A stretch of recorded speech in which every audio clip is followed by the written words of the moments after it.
నమస్కారం, వార్తలకి స్వాగతం. ఈనాటి ముఖ్యాంశాలు.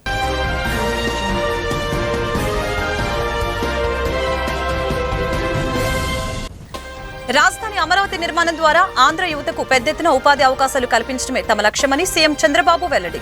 నెల్లూరు జిల్లాలో 11 ఎంఎస్ఎంఈ పార్కులను ప్రారంభించిన చంద్రబాబు రాజధాని స్వచ్ఛందంగా ఇచ్చిన రైతులను కోటీశ్వరులను చేస్తున్నామని సీఎం వెల్లడి.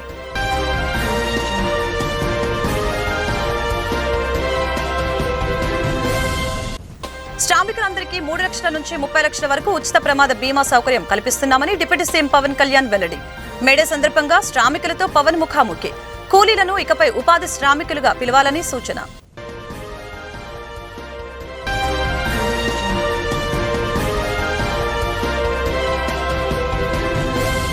ఏపీలో మోడీ షెడ్యూల్ ఖరారు. మే 2న మధ్యాహ్నం 2:55 గన్నవరం ఎయిర్పోర్టుకి చేరుకోనున్న మోదీ. గన్నవరం విమానాశ్రయంలో మోదీకి మంత్రులు, కూటమి నేతలు స్వాగతం పలకనున్న వైనం.